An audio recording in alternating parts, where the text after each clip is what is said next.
This is NTD Evening News. Live from our NTD Global Headquarters in New York City, here is Tiffany Meyer. I'm Don Ma, filling in for Tiffany Meyer. Good evening, and thank you for joining us tonight. Voters in New Hampshire now casting their ballots as Trump faces off with Nikki Haley in New Hampshire. Joining us now from Trump's watch party is NTD's White House correspondent Iris Tao. Good evening to you, Iris. What are we expecting to see tonight, and what's Trump saying leading up to tonight? Good evening to you, Don. So all eyes are on New Hampshire tonight as voters here go out to vote and cast their ballots in the GOP primary, which is the first in the nation. In just a few hours, former President Trump will be here for his watch party in Nashua, New Hampshire, where he's going to come out to address supporters after results become more clear. And polls here in New Hampshire start closing at around 7 p.m. Eastern time, and the last ones will close at around 8 o'clock. The results should start coming in right afterwards. Meanwhile, during the day today, Trump made a surprise stop at one of the polling sites here in New Hampshire, saying that Nikki Haley might have a big loss tonight, while adding that he, quote, couldn't care less about whether Nikki Haley would drop out. Watch. I would never ask anybody to pull out. I didn't ask Ron to pull out. I didn't ask Vivek to pull out. Nobody. But we have great support, and most of the people that pulled out have already supported, and so it's actually quite nice.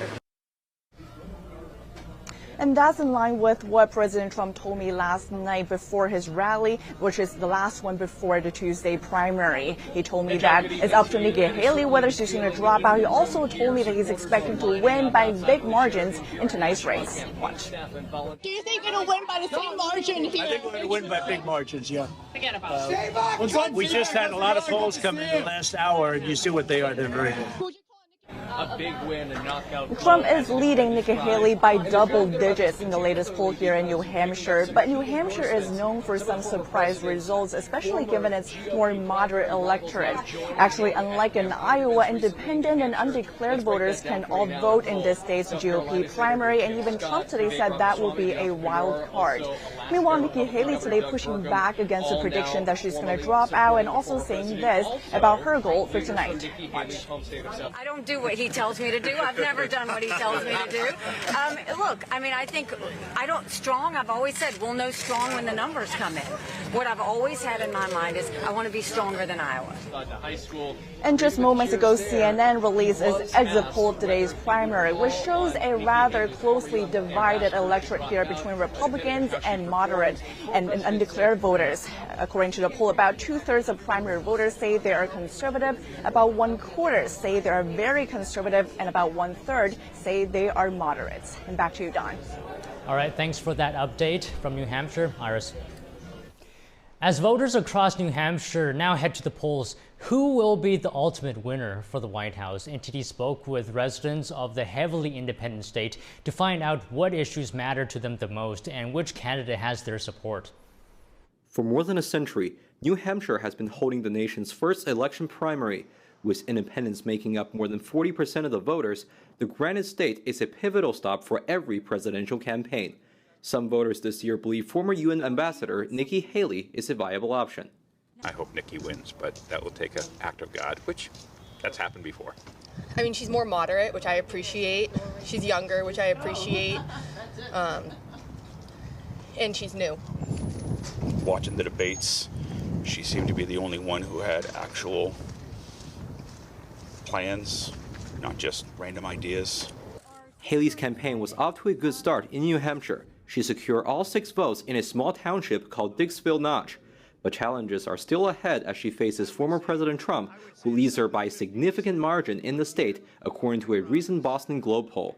Trump did, at least when he did his campaign, the things that he campaigned, he did try to approach all those subjects. He's the only one telling the truth. He's the only one that's ever kept his promises.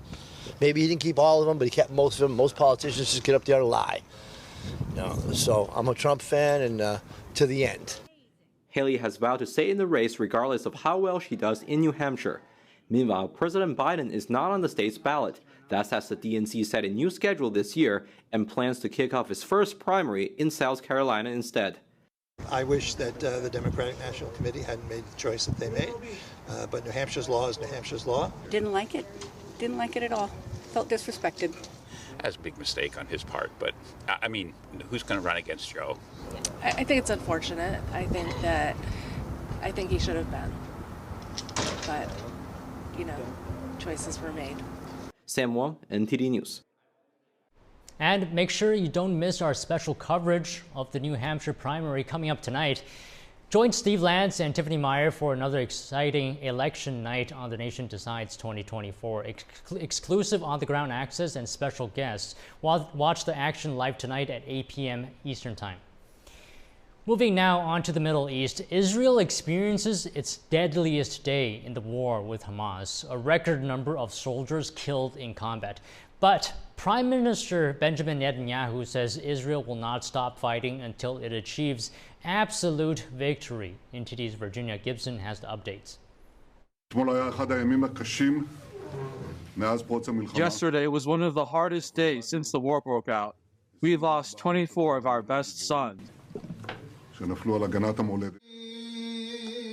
Israel experiences its deadliest day since the war began. 24 soldiers were killed by Hamas terrorists. The IDF posted on X that 21 of them were killed in one incident as they were removing terrorist infrastructure. The post says it appears Hamas terrorists fired an RPG missile at a tank near the soldiers. At the same time, an explosion caused two two-story buildings to collapse. Many soldiers were either inside or nearby. We, as always, will investigate the incident in depth and learn the lessons while fighting, so that such an incident will not happen again. IDF Chief of Staff Herzi Halevi says Israel is refreshing its forces and changing its strategy. One of the soldiers killed was Major Ilay Levy.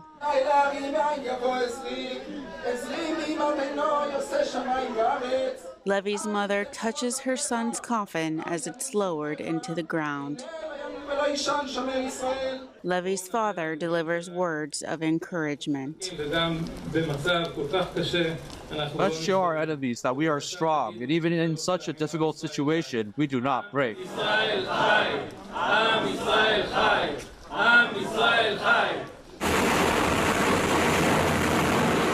Meanwhile, the UK released footage of Royal Air Force fighter jets taking off. Soon to launch precision-guided bombs on the Hamas-allied Houthis in Yemen. They have been attacking cargo ships in the Red Sea believed to be transporting goods to Israel, but Britain says the attacks are indiscriminate. These attacks are illegal, unacceptable, and what we've done, again, is send the clearest possible message that we will continue to degrade their ability to carry out these attacks. UK Foreign Secretary David Cameron says the Houthis are threatening freedom of navigation. UK Prime Minister Rishi Sunak says all the intended targets have been destroyed based on initial evidence. Virginia Gibson, NTD News. Democratic governors say they need more federal help to deal with the immigration crisis. This comes as a new report shows that government spending on immigration is increasing by the billions. NTD's Arian Pasdar has an update on the border crisis. The Biden administration reportedly spent almost $11 billion on aiding illegal immigrants and refugees in 2023. That's an increase from just under $9 billion the year before. That's according to a government watchdog group called Open the Books. Its report says most of the money was spent on housing, work authorizations, medical screenings, and more. Now, these new numbers come just as 9 Democratic governors are saying they need more federal help to deal with the immigration crisis. 7 of those 9 governors represent sanctuary states, such as New York and California. Now, they're asking Congress to pass the border funding bill, which is currently being discussed in the Senate. The bill would include money for local governments to deal with the crisis. However, on Tuesday afternoon, senators said this about the ongoing border bill negotiations. Though we have made significant progress, there's still more work to do. The border funding is part of Biden's supplemental aid package, which also includes money for Israel and Ukraine. It was expected to be released this week, but now seems to be delayed.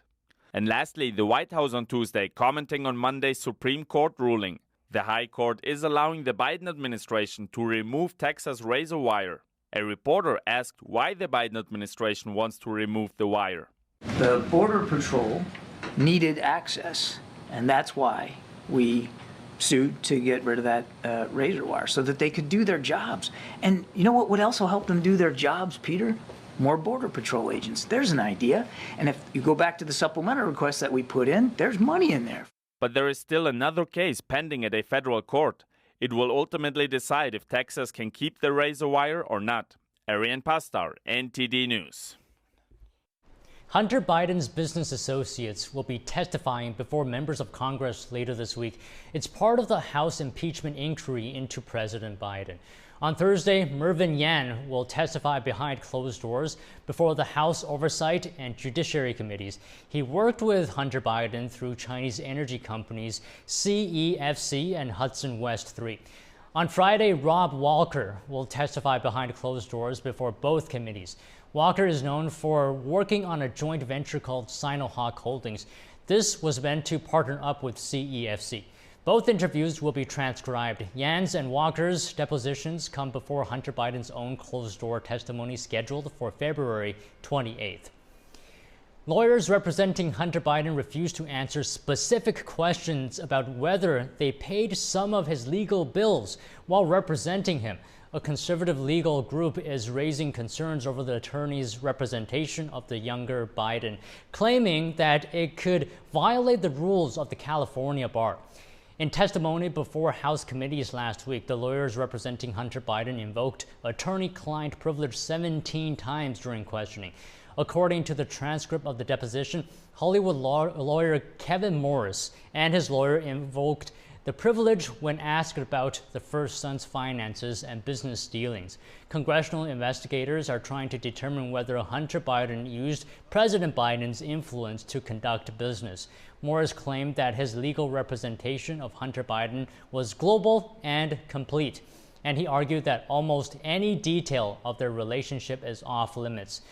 America First Legal, a conservative legal group, filed a complaint with the California State Bar against Morris for allegedly violating its rules of professional conduct. Are the first results coming out of New Hampshire any indicators of how the night will go? Joining us now to break down the significance of the primary in the Granite State, we have Bart Marcois. He's a former presidential campaign policy advisor. Now, Bart, how do you interpret the first results from the New Hampshire primary with Nikki Haley winning the tiny resort town, Dixville Notch? As an example, is this reflective of how tonight's Republican primary might play out? Well, if I were Nikki Haley, I would be trumpeting that result all over the country that she won 100%. Of course, it's only 6 votes, so it's not really going to help her very much. Dixville Knox gives you a fun story to tell while you're waiting for the results to come in. But that's all. It has utterly no predictive power.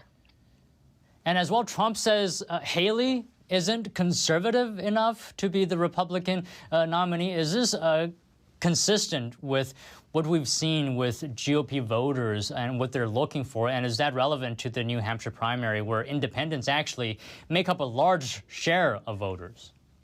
It is relevant, even though independents make up a large share of voters. It's very relevant because it speaks to the movement of Nikki Haley's ideological positions leftward as she has engaged in running for president. She started out her career as a conservative. She was known as a relatively conservative governor in South Carolina, and that was the basis of her popularity there. But since she started running for president, she is being funded by hard left political interests, by soft left and liberal political interests, and by liberal and establishment Republicans. She is being paid to not be conservative, and she's doing what she's paid for. She was criticized recently for not answering directly whether a man can become a woman. She didn't give a straight answer to that question. 8 years ago, she would have answered that without hesitation, but now she's being paid to not answer that question. And it shows that she is the creature of the people paying for her campaign, hundreds of millions of dollars for her campaign. Okay, Bart, I want your comments on the situation with the undeclared voters as well. There's a lot of them out there. There are, and in New Hampshire, they play an outsized role more than in any other state, because in New Hampshire, if you're an undeclared voter, you can decide on election day to vote in either the Republican or the Democrat primary. Joe Biden took his name off the ballot in New Hampshire. He's not on the ballot. There's no place for Democrat voters to go except to write in his name or vote for some of the also-rans. There's no reason for an undeclared voter to vote for the Democrats. And the pool of undeclared voters is larger than either the Republicans or the Democrats by 75,000 voters. There are about 270,000 each for Republican and Democrat voters, but there are 344,000 undeclared voters, and they all could vote in the Republican primary. That could be enough to shift it all to Nikki Haley. She would win if that happens. Everyone would know she won with the support of Democrats and with undeclared voters, but she could notch it as a win, and it would keep her going until she loses her home state 2 weeks from now. Trump is telling his supporters not to get complacent because of his lead in the polls and to go out and actually vote. So to what extent can a large lead in the polls cause voters to stay home, actually, thinking that maybe their candidate will win without their vote?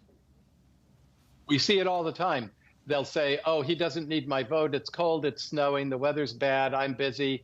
I won't bother. It's dark. Polls will close in an hour, and they don't go. However, Trump won the biggest, the most voters in the history of the New Hampshire primary 8 years ago in 2016, and he wants to repeat that. He wants to repeat that feat. And with all of the undeclared voters at large in New Hampshire, he needs every single Republican vote he can get to make sure he has this nomination locked down by tomorrow morning. Okay, Bart, thank you so much for your time today. My pleasure. Thank you, Don. There are ongoing concerns by lawmakers that Chinese companies operating in the U.S. are evading tariffs. A Chinese-owned auto parts maker in Ohio was recently searched by the Department of Homeland Security. The maker's parent company was recently accused of trade fraud. NTD's Jason Blair reports. WHIO and other local news networks reported that the DHS searched Harco Manufacturing Group in Moraine, Ohio last week. The company makes vehicle brake parts. Harco is owned by Sunsong Holdings, who is a subsidiary of Qingdao Sunsong. Qingdao Sunsong was recently accused of evading U.S. tariffs by moving part of their production to Thailand. Representatives Mike Gallagher and Darren LaHood wrote a letter to the DHS about this, saying it's a, quote, case of blatant trade fraud that is having a catastrophic impact on American manufacturers. The Department of Homeland Security has not confirmed yet whether the raid is connected to the trade fraud accusations. A DHS representative told Axios, quote, Homeland Security investigations executed a federal search warrant in the Moraine, Ohio area January 18th. This is an ongoing investigation. No further information is available at this time. Jason Blair, NTD News. A group of diplomats say the Chinese regime has been lobbying other countries to praise its human rights record. The revelations came ahead of a key United Nations meeting Tuesday, where China will face questions and criticism over its actions in Hong Kong and Xinjiang. According to the diplomats, China's mission at the UN in Geneva had been sending memos to envoys from other countries. The Chinese envoy reportedly targeted non-Western countries. An African diplomat speaking to Reuters on the condition of anonymity confirmed having received a request and said he would do as asked. Today, China is in the hot seat as the UN Human Rights Council holds its Universal Periodic Review, which all member states must undergo every 5 years. More than 160 countries registered to take part in the discussion in Geneva about China's human rights record. What cases did they make? Here's the Insights Group. The Chinese regime faced rare scrutiny of its human rights record at the United Nations. This UN review is the first since a 2022 UN report said the detention of Uyghurs and other minorities in Xinjiang and northwest China may constitute crimes against humanity. The UN's permanent representative issued recommendations, including to stop the persecution and detention of Uyghurs and Tibetans and allow freedom of religion or belief, as well as repeal the national security law imposed on Hong Kong by Beijing. An extraordinary high number of more than 160 countries, some critics of Beijing, some allies, registered to take part. That meant each country had a maximum of 45 seconds to speak. Here's the Canadian ambassador. Canada recommends that China, 1, implement the recommendations set out by the CSCR and CEDAW, end all coercive measures imposed on Uyghurs, Tibetans, and other ethnic minorities, including forced labor, coercive labor transfers, forced sterilizations, and mandatory residential schools. 2, ensure Hong Kong upholds its obligations under the ICCPR. 3, repeal the current national security law in Hong Kong and discontinue all cases against individuals charged for exercising their human rights and freedoms. 4, end all forms of enforced disappearance targeting human rights defenders, ethnic minorities, and Falun Gong practitioners. And 5, grant the UN, including the OHCHR and special procedures, full and unfettered access to all regions of China, including Tibet and Xinjiang. Canada also notes with concern the increasing extraterritorial repression of human rights defenders. It's a speed reading exercise for some ambassadors to get all their points in. We wish to recommend that China first end the criminalization of religious and peaceful civil expression by ethnic and ethno-religious groups, including Muslim Uyghurs and Buddhist Tibetans and Mongolians, under the pretext of protecting state security. Second, repeal Hong Kong's national security law, ignoring fundamental rights and freedoms, and end intimidation and attacks on human rights lawyers and journalists. Third, stop cross-border kidnappings and intimidating Chinese citizens living abroad. Beijing denied any human rights abuses. Shen Yun, China's permanent representative to the UN, said the freedom of religious beliefs of Chinese citizens are safeguarded. Washington's envoy repeated the US accusation that the Chinese regime is committing genocide. And in the war between Russia and Ukraine, missiles made by North Korea are showing up on the battlefield. This fuels concerns that North Korean weapons could help Russia further attack Ukraine. Ukrainian officials say Russia launched missile attacks across Ukraine today, including on the capital Kyiv, as well as the city of Kharkiv in the east. The attacks reportedly killed at least 9 people and wounded at least 89 others nationwide. Most of the casualties were in Kharkiv.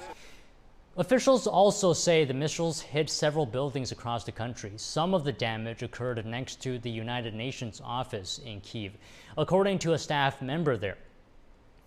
As the war in Europe continues, NATO today signed a $1.2 billion contract for artillery rounds. Several countries will either pass on the firepower to Ukraine or use it to stock up their own depleted inventories. And speaking of NATO, Turkey's parliament just approved Sweden's NATO membership bid today. This clears the biggest remaining hurdle to expanding the alliance after 20 months of delays.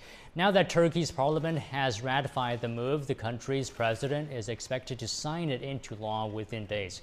This then leaves Hungary as the only member state not to have approved Sweden's accession. Hungary's prime minister today invited his Swedish counterpart to visit for negotiations.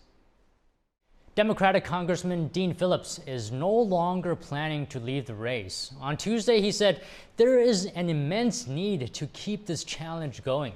The Minnesota Democrat is hoping to show President Biden's weakness by getting more than 20% of the New Hampshire votes, and he's getting support from a heavy hitter. NTD's Arlene Richards has more details. I want to wake people up. Democratic presidential candidate Dean Phillips just changed his strategy from leaving the race by March 5th to staying in for as long as it takes. Last November, he said in a social media post, "If my campaign is not viable after March 5th, I'll wrap it up." But on Tuesday, he told CNN this. I have a conviction that Joe Biden's going to lose. And if anybody looks at the data really objectively, I mean, he's going to. And someone had to do it. Last August, Phillips repeatedly called for a competitive primary instead of Biden running unopposed. When he entered the race in October, he told CBS he didn't think Biden could beat Trump. Look at the numbers. All I'm asking people to do is look at the numbers. All we have to go on is polling. It's imperfect, but the numbers are horrifying. Phillips says he's trying to get something going in New Hampshire because Biden is doing nothing. The latest Emerson poll shows Biden lead in Phillips by 45 points in New Hampshire, 61% to 16%. Phillips predicts he will get over 20% on Tuesday, but says the incumbent, Joe Biden, should be at 80%. Everybody knows him. If he's a strong candidate, he should get in that range. But Biden isn't on the ballot in New Hampshire. The Democratic National Committee changed its first primary from New Hampshire to South Carolina, and now Biden can only be a write-in option. Phillips is getting support from some heavy hitters. New Hampshire's largest newspaper, the Union Leader, endorsed Phillips Monday, calling him a reasonable alternative to Biden. Also on Monday, former Democratic presidential candidate Andrew Yang endorsed Phillips. He said Biden is not the right candidate to beat Trump. Phillips is a 54-year-old three-term congressman who launched a run for the Democratic nomination in October last year. He hopes to boost his numbers by appealing to New Hampshire's sizable population of independent voters in the state's Democratic primary on Tuesday. The Minnesota Democrat has said he is not running for re-election for his seat in the House. Arlene Richards, NTD News. In this election cycle, what are the top issues for voters, including those in New Hampshire? And what makes this election season special? Joining us now to offer his take, we have Javier Palomares, founder and CEO of the U.S. Hispanic Business Council. So Javier, we note that the economy and immigration are two of the top issues for voters this election cycle. So both issues you've been very outspoken on. How do you think this will factor into the results out of New Hampshire tonight? Absolutely, Don. You know, it became very apparent to our association after Iowa that the American people, no matter where they are in this country, immigration has become an issue for every American. It's no longer a border state issue. And certainly the economy continues to be top of mind for every American. So I'd like to see anybody running for the White House have that as a central piece of their messaging. You know, how are they going to fix immigration? What does immigration reform look like to them? And how are they going to tie the economic and commercial interests of our nation with immigration reform? And another thing, President Biden is not on the Democratic ballot in New Hampshire, but there's an expected write-in campaign for his president. So how might this dynamic influence the political landscape in New Hampshire and beyond as well? Well, I got to tell you, look, I'm a Democrat, but I've got to tell you that I think the DNC made the wrong move here. You know, every American deserves to be spoken to. Every state matters. New Hampshire matters. And we're seeing candidates work really hard for the vote. I don't think the president should be exempted from that. I think he should have participated in New Hampshire. Every conversation, every vote, every state is going to matter. And I think that was the wrong call by the DNC, in my opinion. As well, the Democratic Party doesn't have delegates at stake in the New Hampshire primary. So do you think this could work in favor for Haley potentially? For example, might more independents choose to vote in the Republican primary to make their vote count? Certainly, you know, in New Hampshire, you have a very unique set of circumstances, right? 30% of voters are registered Republican, 30% are registered Democrat, and 40% are registered unaffiliated. So there's a broad opportunity here for Haley to make inroads with that community. And I want to look ahead as well. What are the key factors or events you believe will play a crucial role in determining the next U.S. president, and how might the results in New Hampshire set the stage for that? Well, you know, I don't think New Hampshire it's going to be a bellwether, but we're a long way from the White House. If you look at what happened in Iowa, you know, obviously Donald Trump had a decisive win, but at the end of the day, it was 56,000 Republicans that voted for him. That's less than 3% of the registered voters in that state. New Hampshire could go the same way. What I'm delighted to see, Don, is two candidates working extremely hard to earn the trust and the vote of the American people. They're out there, they're campaigning, they're having the discussions, they're being involved. And that, to me, is a great, indication of just how hard they're going to work for the American people. I think every discussion, every conversation is going to matter. And I find myself really excited about what I'm seeing here. I mean, think about this. We're witnessing American history as it's being made. We've never been here before as a nation. We're down to 2 candidates on the Republican side, and New Hampshire hasn't even happened yet. And one of those candidates is a woman and of immigrant background at that. That speaks volumes of our nation, and I think that's what we should focus on as Americans. Obviously, we've got challenges. Obviously, there's a great deal of dissension in our nation right now, but I choose to look at the positives here. This is America at work, and I'm delighted to see, at least in this case, Donald Trump and Nikki Haley working extremely hard to get the vote from the people of New Hampshire. All right, maybe just one more thing to get your comments on. How do you think the Hispanic vote will factor into everything? You know, that's one thing that I want to see all of the candidates really working at. If you look at it right now, every 30 seconds, a Hispanic in this nation becomes an eligible voter. If you look at it, there are more Hispanics in this nation than there are African Americans and Asians combined. And yet we continually get overlooked by both parties, frankly. One party's taking us for granted. The other one's not doing enough to do, you know, the appropriate outreach to our community. We are a vote that is about 50% independent. So that Hispanic vote may be the deciding factor for ultimately who ends up in the White House. And I want to see anybody running for the White House really engaged with America's burgeoning Hispanic community. All right, Javier, pleasure speaking to you today. Thanks for having me. And make sure you don't miss our special coverage of the New Hampshire primary coming up tonight. Join Steve Lance and Tiffany Meyer for another exciting election night on The Nation Decides 2024. Exclusive on-the-ground access and special guests. Watch the action live tonight at 8 p.m. Eastern Time.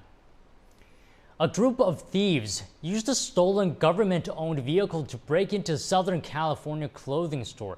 The brazen smash and grab was all caught on video. NTD's Christina Corona has more on the story. The burglary occurred around 4:45 a.m. Sunday morning at Hype Kingdom in Bellflower, a Black-owned business that sells clothes, shoes, and accessories located on the 17,000 block of Lakewood Boulevard. Surveillance footage shows the suspects ramming a car multiple times into the store, breaking a security gate and wall before ransacking and stealing hundreds of items. More than a dozen suspects can be seen wearing hooded sweatshirts and masks, leaving with armfuls of items.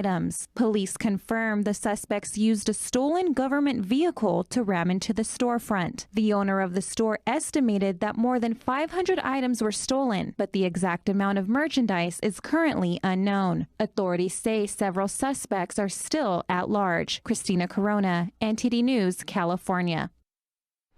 National Rifle Association CEO Wayne LaPierre arrived at the New York State Supreme Court for his civil corruption trial today. New York Attorney General Letitia James sued the NRA and LaPierre in August 2020. She's accusing the group of diverting millions of dollars to fund luxuries for top officials. James says they violated state laws governing nonprofits. LaPierre ran the NRA for decades before announcing his resignation earlier this month. The organization denies the allegations and accuses James of targeting it for political purposes. The NRA also claims she's violating the First Amendment by trying to silence its speech. A Christian cake shop owner is in court again for refusing a customer's request. Jack Phillips of Masterpiece Cake Shop won a case about a wedding cake for a gay couple. Now he's been asked to bake a cake for a gender transition. NTD's Daniel Monahan spoke with an attorney on the new case. The Colorado Supreme Court is hearing a new case where Masterpiece Cake Shop baker Jack Phillips declined to bake a cake celebrating a person's gender transition. The person, attorney Autumn Scardina, sued him, claiming that Phillips had refused service based on gender identity. Scardina, a man who identifies as a woman, wrote on X that Phillips refuses to make any cake that, quote, celebrates me because I am trans.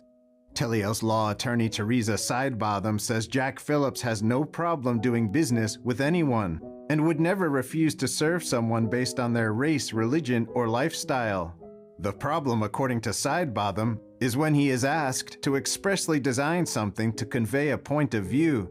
But if he's being asked to express a message, he'll only express messages that he's okay with expressing. So, for instance, he won't put insults on cakes. He won't do Halloween cakes because that goes against his religious convictions. Masterpiece Cake Shop refused to make the custom-designed cake pink on the inside and blue on the outside, saying the customer specifically requested that the cake express messages and celebrate an event in conflict with owner Jack Phillips' religious beliefs. And the particular individual that requested this pink-blue case had also requested some other cakes. One was basically obscene or pornographic, one had a satanic theme, and Jack Phillips also declined to do those cakes. Here's Phillips on EWTN News Nightly discussing the case. We serve everybody, and we even offered the person suing us other cakes, but we just can't create every message that people ask us to create with our custom cakes. Attorney Teresa Sidebotham says this case is part of an American free speech theme that's been going on for decades. Sidebotham says an artist should not be compelled to create art expressing something the artist doesn't agree with. When artists have to create art in a certain way, it turns into propaganda. I mean, look at art coming out of the USSR or the Nazi regime. It's not considered the highest fine art. I think that same courtesy should be extended to people across the political spectrum, and we might have more congeniality and civility if we did that. The case is currently in the briefing state at the Colorado Supreme Court. Daniel Monahan, NTD News. Heavy rain from weekend storms on the west coast and southern U.S. flooded streets and freeways and toppled trees. Officials issued flood warnings in many areas. Here's more. Flash floods inundated homes and overturned cars in San Diego on Monday. The rainstorm swept through a large portion of the U.S., toppling trees and overflowing streets across California. Floodwaters swept away vehicles and caused cars to pile up on top of each other in parts of San Diego. The National Weather Service warned residents not to travel unless absolutely necessary, and when encountering flooded roadways, turn around, don't drown. San Diego Mayor Todd Gloria declared a state of emergency on Monday due to extreme rainfall and flash flooding. Footage from the Citizen app showed Interstate 5 in San Diego flooded, causing drivers to escape their cars on the freeway. The San Diego Union Tribune said about 45 stranded individuals were rescued from swollen rivers or flooded locations in the Tijuana River Valley and Mission Valley. 8 illegal immigrants were rescued after authorities found them trapped under a bridge in San Ysidro. Several feet of water inundated Southern California neighborhoods and highways in San Diego's Mountain View neighborhood. Mammoth Mountain Ski Resort received over 2 feet of snow. In the southern U.S., the National Weather Service issued an alert for moderate risks of excessive rainfall for parts of the Deep South and Gulf Coast through Wednesday. There is also a warning for numerous flash floods. In the central U.S. and along the East Coast, unusually cold weather has caused dozens of deaths in multiple states this month, many involving hypothermia or road accidents. And now for your sports news, we're joined by NTD's Dave Martin. Dave, quite a night in the NBA yesterday. Now, where does Joel Embid's 70-point outing rank in the league's history? Well, he's just the 9th player ever to hit that mark in a game, and the NBA dates back nearly 80 years. So it's a very exclusive list, too. I mean, surprisingly, though, no Michael Jordan on that list. He did get to 69 one time. No Kareem Abdul-Jabbar, not even LeBron James, who's the league's all-time leading scorer, has gotten 70 in a game. Now, amazingly, Wilt Chamberlain has gotten there 9 different times. Still holds the top mark when he got 100. That was some 60 years ago. That's probably the most untouchable record in the NBA. Now, elsewhere last night, Karl Anthony Towns of Minnesota scored 62. He broke his own franchise record. But unlike Embiid's big day, his team did not win. They lost to Charlotte. It was a rare night in league history to have 2 players go off like that. All right, now let's shift to tennis. Rafael Nadal, who's noticeably absent from the Australian Open with a hip injury, looks like he could potentially return soon. What's his status? Yeah, it's pretty good news for Nadal and his fans, and there's plenty of those. You know, he's set to return to play next month at the Qatar Open, and play there starts on February 19. Now, Nadal missed virtually all of last year with a hip injury. He finally returned to play at the Brisbane International earlier this month only to injure the same hip. Now this time it was labeled as a muscle tear instead of a ligament. Now Nadal, I mean, he's 37. He said this will likely be his final year of play. I'm sure the hope is that he can be healthy for the French Open. That's his tournament. He's won it a record 14 times. I think most everyone would like to see him win it again in his final season. That's not until May though, so he's got still a few months to ramp up to speed. All right, Dave, thank you as always. Thank you, Don. And that's all for today's news. Thanks for tuning in. I'm Don Ma. Tiffany Meyer will be back tomorrow. Good night.